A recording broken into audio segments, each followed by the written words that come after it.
Contentious issues out of this agreement for members to consider, obviously, are the productivity offsets. There's a number of those productivity offsets, but the two major ones are the online learning or the learning management system and whether you have to do that at home.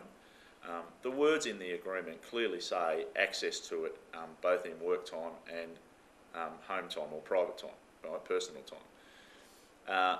It is not compulsory to do it from home, right? And we've made it quite clear that in particular people working at busy branches where they may not have enough computer facilities, then they should seek assistance from the service to be able to have some time to do it during working hours.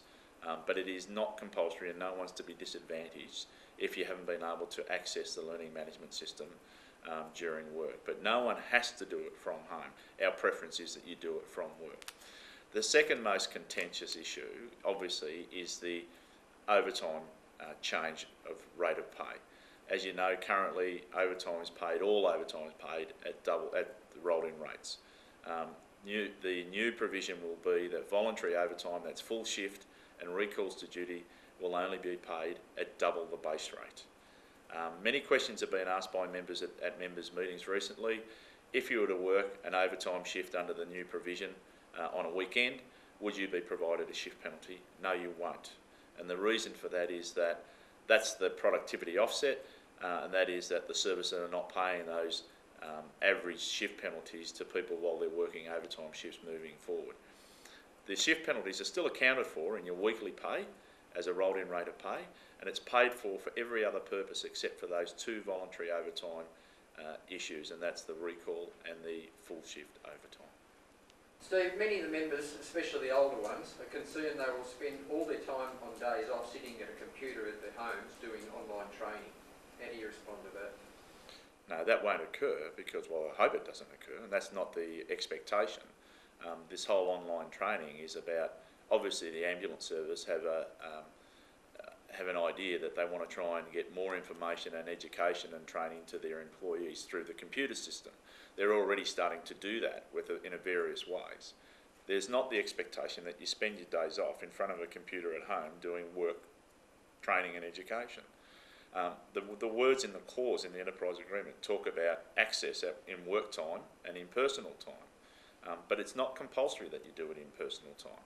And we've made it quite clear that people should stress to the service that they need to have time made available to them to try and access computers at the branch to be able to access the online learning if that's what's required. If that is not occurring, then we would say to members that they should make a point of that and take that up with their team manager, station officer and or group manager to make sure that they do have time allocated to them.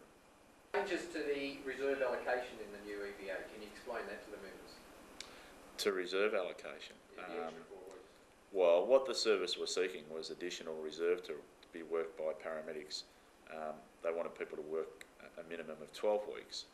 Of course, that wasn't agreed to, but what has happened is that what's been agreed is that it currently remains at the 8 weeks, all right, and that's up to 8 weeks per year. If their need arises during the course of the year, towards the end of the year, if the service needs people to work another additional 4 weeks, then they have to consult with the union and raise it with the union that they're seeking to have people work greater than the 8 weeks. And the union would seek from the service all of the relevant information of why that needs to occur. And what I mean by saying is that we would be seeking all of the data to indicate whether everyone has worked up to their 8 weeks. And if they haven't, we would see no reason why people would have to have an extension on that. But it's not compulsory that people are just forced to do that 12 weeks. The service would have to mount an argument at some stage in the later part of the year.